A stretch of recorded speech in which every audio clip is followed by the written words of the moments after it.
and it's the Cowboys and that loss, PT. And I'm going to jump straight into it, man. I'm going to jump straight into it. The pleasantries are out the way, and you were on Twitter, and you were saying some really, really good things on Twitter. That I said, you know what? I think the nation needs to get an inside perspective on what goes on in a coach and a former NFL player's head during a time like this. And PT, I just went on a rant of how the Cowboys came out, and I talked about the first 15. And you said this on Twitter, and I thought this was prominent. You said losing that game isn't my biggest issue. Much respect to the well-coached team and an up-and-rising QB. It's the how we lost, the zero energy and zero answers. We weren't prepared to play. Can you elaborate on that? And then can you explain what goes into that first 15 and what you're trying to establish, because you've been in those meeting rooms? Yeah. Most definitely. Like I said, the biggest thing is how we lost that ball game. Yeah. NFL teams that never be the same. No one season is the same. So you got to that window opens and it closes extremely fast. And we talk about all the time, this is our year, this is our year. And the road was just set up for it. The window was open for us, and we just had to jump through it, and we sat there and we watched it close. We came out, the whole year is, who are we going to play first round? Is it going to be this and that? We draw Green Bay. Everybody's excited. Cool. On paper, we're supposed to go out and win that ball game.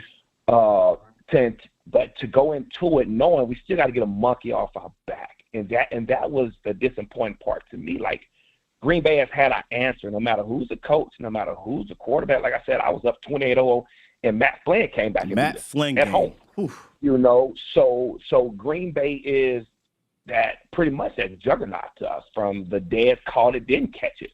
You know, so all of those things this is our opportunity not only to go deep in the playoff, but show Green Bay like, nah, AT&T is our home. And I feel we didn't come out with that enthusiasm at all. Like, I feel we were very unprepared. We had zero answers. We know every time Green Bay plays, Aaron Jones is going to have a contract game. Yeah. That's just what it's been. And without accountability, history repeats itself. So we never went into that game saying, we're just going to go sell out and stop the run. And they showed that just by the personnel packages that we played on defense. All respect to Dan Quinn. He does some exotic things, but I think he got too exotic. Dropping Micah Parsons on 3rd and 8. You know, so it's things like that. But regardless of schematics and play calling, the energy that we came out with was average at best. The look in the Dak eyes, the look in CeeDee Lamb eyes. There was not one player on that sideline that said, let's get this together. Not one player. Yeah. From the special teams, from offense, defense, there was zero energy from coaching staff or anything. So that's why I said we was dazed. Like, how do you go into a first-round playoff game at home when we know we win, we get one more at home, and we come out with that energy? Yeah, it was, you played with an 88 that I don't think would have let that happen in Dez Bryant. Can you kind of give some examples of how Dez might have been there? No doubt. Dez would have been that spark of energy that we needed. But on the other hand, we also had a guy under the hump with 9 that had that relationship with 88. So when 88 spazzed out, he was able to, okay, cool. As a play caller, as a quarterback, as a leader of the team, he was able, okay, cool, let me get my guy involved early, you know, so he can get settled. I never felt we gave CD any layups. We never gave Dak any layups. And it went to the point of CD getting in Dak's ear, and you can just tell from the game, CD was in Dak's ear, so Dak was like, okay, cool, felt pressed. Let me get him involved. Let me force him to football. And forcing your number one to football is cool, but you got to be smart about it. Mm-hmm. And I think it was very erratic. You know, it was all over the place of how I'm going to get him the football. And times he was open, he missed them. You know, missed on a couple of throws. At the same time, it was no chemistry where if Dak wasn't perfect, CD made him perfect. And those were the things that the 88 I played with could get us out of things. You know, if 9 wasn't perfect, 88 was able to get us out of that. You know, and just his energy of going down to the defense, of talking to defensive guys, talking to special teams guys. Dez was always so passionate about what he did on the sideline. He wasn't just going to sit and not say anything, you know, and you hear the commentators talk about CD, oh, well, he's good. He's not the diva, not the diva wide receiver. He's not going to speak about this. At times you need that because we dealt with that with 19. Yeah. Cook was the same way. You know, but it's a passive aggressiveness. Those guys still are upset, but Dez just showed it, and Dez's energy and passion is what got guys going. And it got to the point where we're not going to let 88 down, you know? So that's the things that I didn't see from a CD. I didn't see from a Dak. I didn't see from anybody. I didn't see any, like, player-led meetings on the sideline. Maybe I missed it, but I never seen that. I never seen at the timeout where any one player grabbed everybody together and said, fellas, we at home, undefeated here against a team that everybody say we can't beat. I just never seen any of that from any player, from a Zach Martin, from a Tyron Smith, from any of those veteran guys. None of it, you know. So that's why I go to say we have zero answers. We look and say, okay, cool, we got hit in the mouth. Let's just go ahead and lay it down, or we're just going to go spitball. And there was no, like, okay, cool, the run, we're not stopping the run game. We're not developing the run. What are we going to go to? We never had this is what we're going to go to. This is our get out of jail free card. We never showed that. You talked about it you just said it, and you talked about it on Twitter.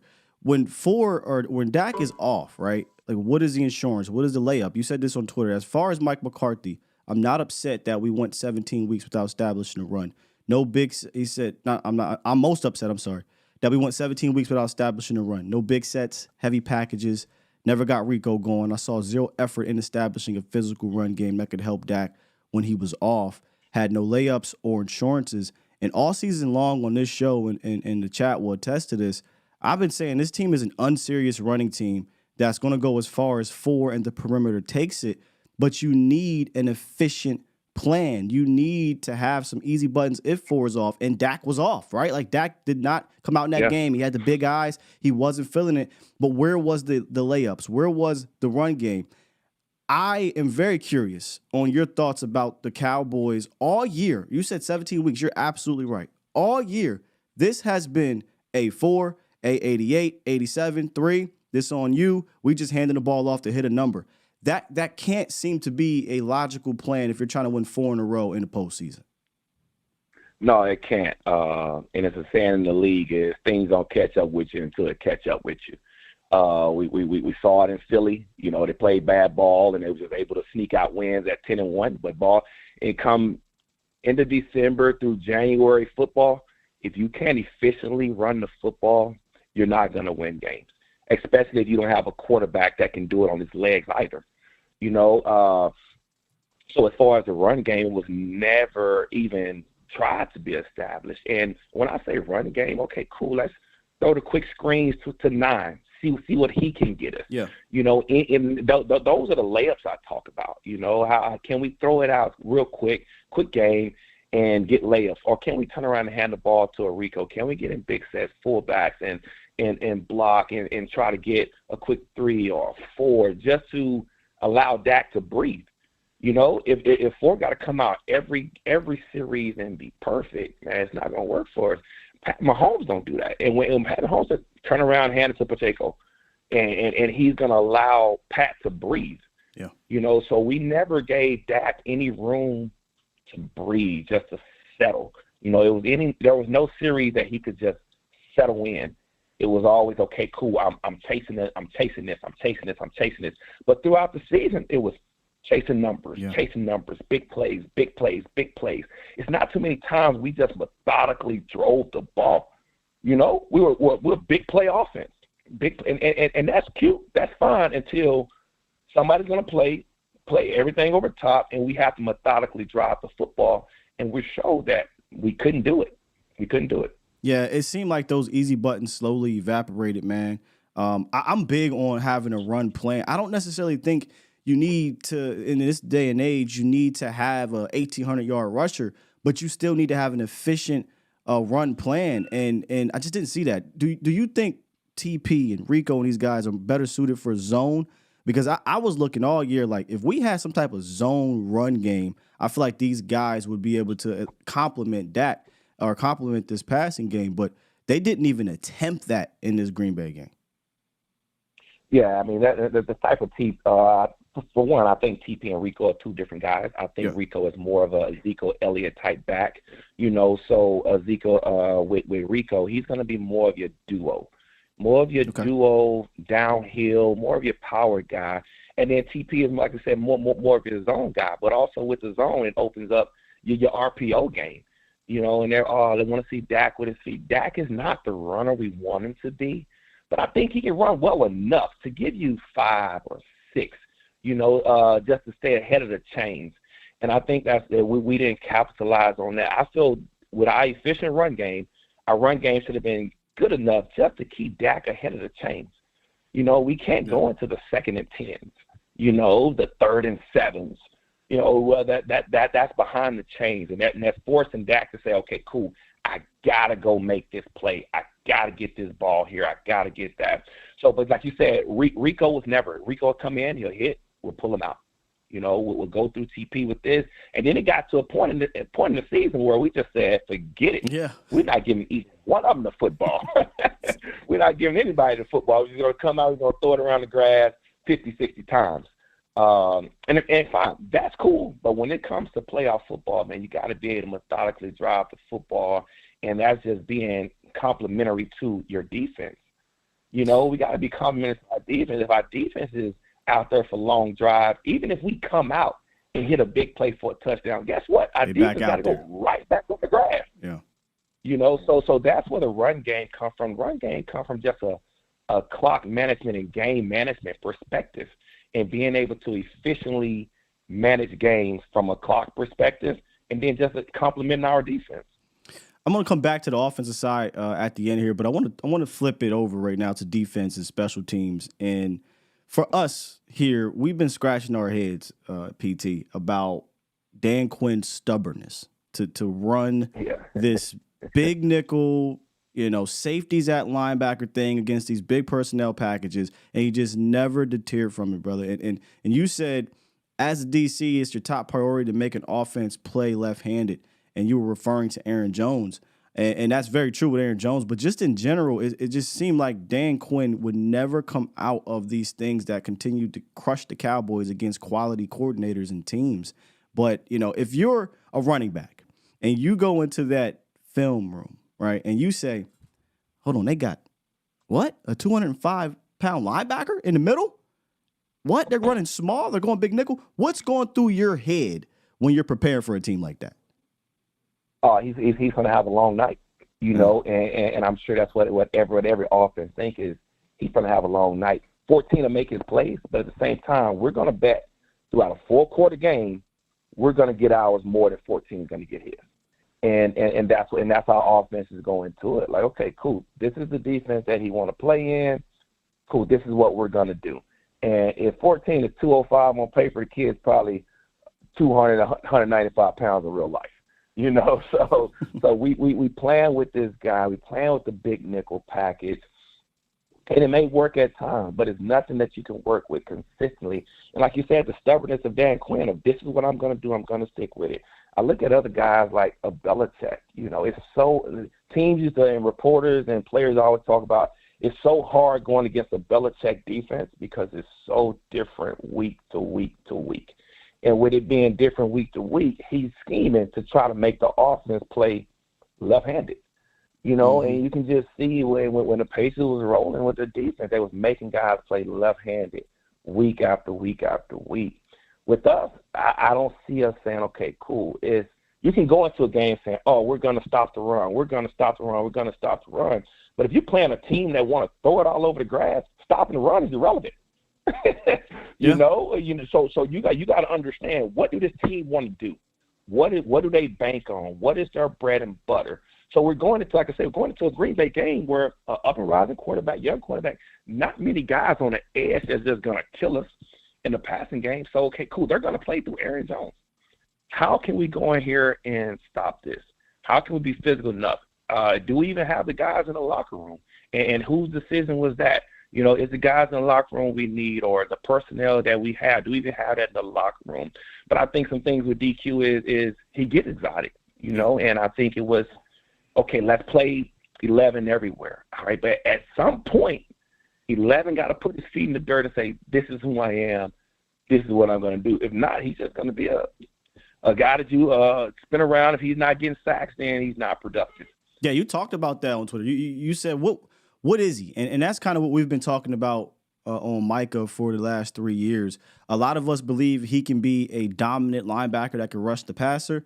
A lot of people believe keep him at defensive end. I personally, I don't think he's built to take the punishment at defensive end full time. And I think personally it's easier to take him out of the game that way, especially when teams are running at you. One thing that, frustrates me is that you knew Aaron Jones. You said it. Aaron Jones, they're going to run the ball with Aaron Jones. You don't have the true linebackers to deal with it, but you do have a guy in Micah who can get downhill. Now, I understand repetition is important, right? But when you're getting smacked in the mouth like that, don't you think you got to throw something at the wall and see if it works? And I think putting Micah back there would have helped, but I don't know that would have mattered. But it's something. But you're right. I feel like Micah is going to have to – a coach – let me say this. A coach is going to have to figure out what they want to do with Micah and move forward from there. Yeah, like you said, throughout that game, we had zero answers on defense. Offensively, too, just zero answers. Having bust on the defensive end on the side, like wide-open receivers. That just shows we're unprepared. We don't have answers. We didn't adjust well at all. But as far as 11, I personally think that he's a linebacker. I also personally think I don't think he's ready to play linebacker either because of the time on task. Mm-hmm. So he'll have his growing pains, but I think he's a linebacker that you move him around. You blitz him, and you allow him to play. He's okay in coverage. He's better than a Jalen Smith in coverage, but he also can bang like a Jalen Smith as well. He can set the edge, and things like those are things that Micah Parsons can do. I don't think he's a true defensive end because when he played against the top-tier tackles, it showed that he may not be fit to do this week after week. So when you look at the San Fran games that we played just physically dominant teams, what did he do at the defensive end spot? How is he holding up? He's not a D-Law in the run game. I'd probably say that's probably our most valuable player on defense. Everybody that jump for Bland, that's cool because of the interceptions. It's sexy. All right. However, I think D-Law was probably our most valuable player on the defensive side of the football. But you train Parsons to be a stand-up backer and allow him to play around and play sideline and run and tackle the football. But like I said, he'll have his growing pains. But I think overall, in the long term, I think that's a position that would be most suitable for him outside of just a rush to pass or a sack or nothing. Yeah, I think whoever comes in here as defensive coordinator, that's the first question that the Joneses should be asking. Like, what is your intentions on using Micah Parsons? Guys, we got Phillip Tanner, former Dallas Cowboys player and coach, joining us on the show. See, PT, I don't think they know, if you don't know, that you were a coach here in Dallas. You were a coach, yes, a special teams assistant here for how many years? A couple years? 2 years. 2 years. 2 years. And you have an immense respect for that side of the ball, right? And Bones Fossil he's one of the best. He's one of the best special teams coaches in the National Football League. But he quietly had some head scratchers. You said this on Twitter. He said, hey, I ain't forgetting about you, Bones. I've been a fan of yours for years. However, this is the first season I feel you got out-coached and they looked unprepared. Can you kind of elaborate on the specifics, especially going inside of a special team coach's mind? What were some of those things that you looked at and said, man, this isn't right? Yeah, for sure. Like I said, I had the utmost respect from Bones from when I played against Bones as a player and then also when I coached against Bones as a coach. Bones does some exotic things, does some very innovative things. But I think Bones kind of just went too far this year. And, again, much respect to Green Bay because they got one of the greatest on their side too, and Rich Bisaccia, and I love him like how a father. About that, PT? So, former Cowboys. Yeah. So Rich was on that other side. Yeah. Rich is one of the best to ever do it as well. But But just things like Bones would do, having a defensive end at gunner, or having, Tober at the corner on punt. I think he gave 2 fake punts this year. Just little things like that, and just how exotic he want to get. And I think he just, got the big head. And he was just giving up plays, and just the players just undisciplined. The Sam Williams play, which is a pivotal play in the game. Yes. Did he do it if the player flopped? No, more than likely, yeah. But in those positions, don't even put yourself in that position. A true gunner knows not to even put himself in that position. Exactly. However, we got a defensive end that's just thrown out there doing that. He doesn't specialize in that. We always say in coach, we'll never major in the minors. That's just not what Sam Williams does. So we're expecting him week in, week out to go out there and do something that he don't do. So that's the thing with Bones. We just and he got away from who he was. Bones was an aggressive guy. He's gonna fake a punt. He's gonna do this. But throughout the year, you start seeing him scratching his head like he didn't have an answer. Yeah. When we was giving up fake punts week after week after week. When we was playing, teams were afraid to fake punts on Bones. There was no way he was gonna get it. We're not going to play him aggressive because we know we're going to fake it. I don't think we ever got Turpin in the return game, the reverses and exotic returns. We never got that out of a Turpin. We never utilized him the way we can use him in a special teams game. And I don't know if it had anything to do with us losing our special teams ace. It could be losing CJ. I was just about to ask you about that. Losing CJ early is definitely something that throws a wrench into things. But again, that goes back to where are our answers? How do we adjust? All right, we lost our special teams ace.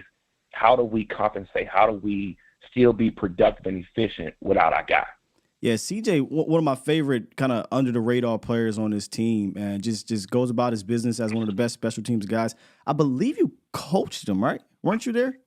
Yeah, I did. Yeah, I actually brought CJ in to coach CJ. Still keep in touch with him to this day. Yeah, he good people's, man. I had him on the show. Probably the funniest dude I ever interviewed. My man is hilarious.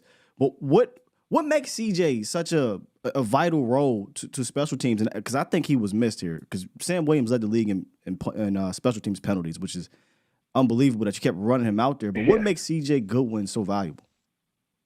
Outside of he can fly. Outside of his speed is just his mentality. Great special teams guys have the mentality of I embrace special teams. It's not I'm playing special teams to earn a spot on defense, or I'm only playing special teams to earn a spot on offense. So some guys look at special teams as it's temporary. I do it well enough until I get a spot on offense or defense, then to hell with special teams. CJ embraced it. No matter how much he play on defense or whatever the case may be, he embraced that special teams role. And he's such a flexible player. He can do so much. He can catch the ball. He can fly. He can cover.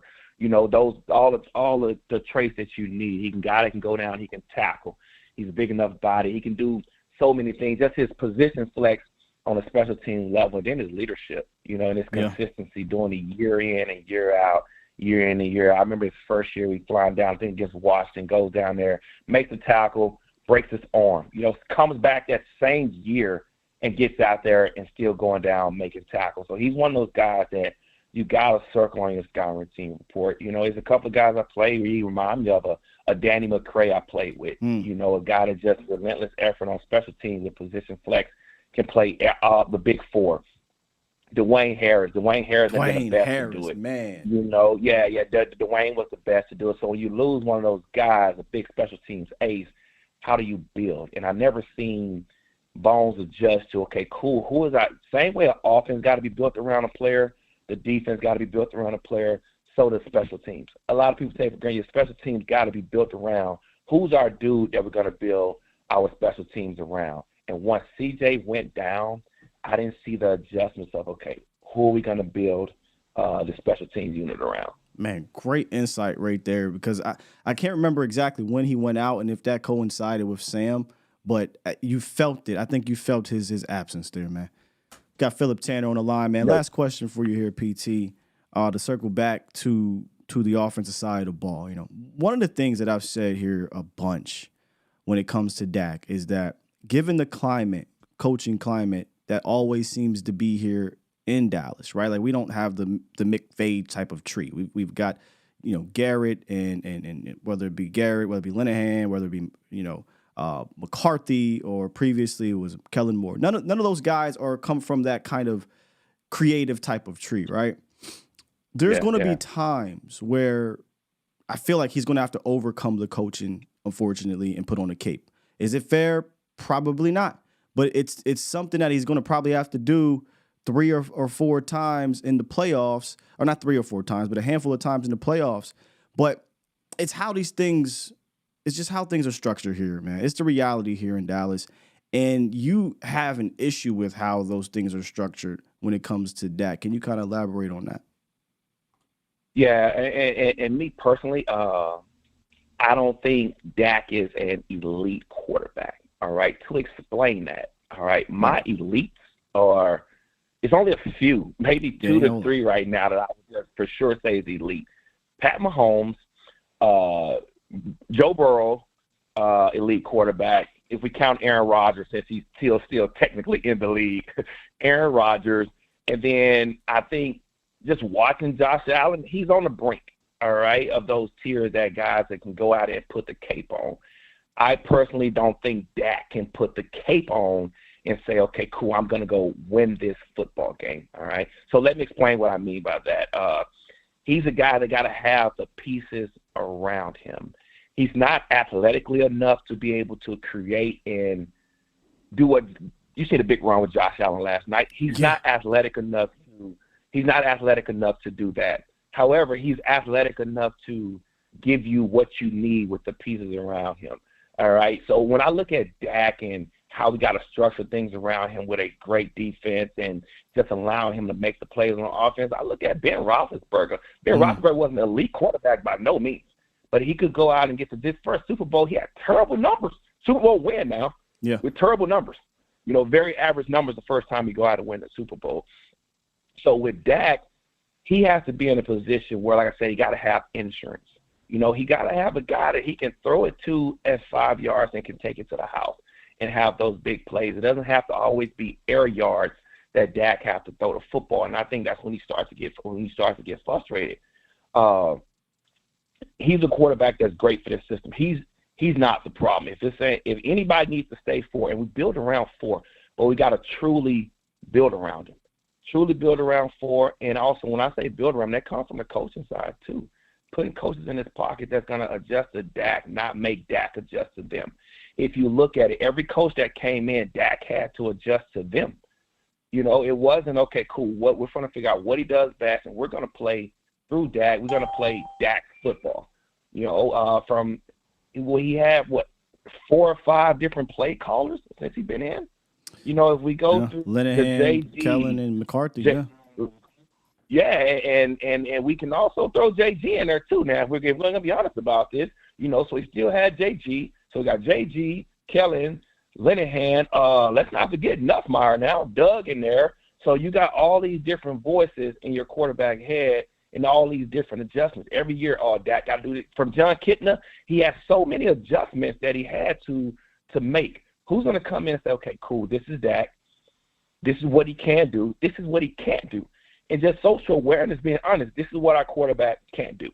And if he can't do that, that's fine. The experiment at this point in his career is over.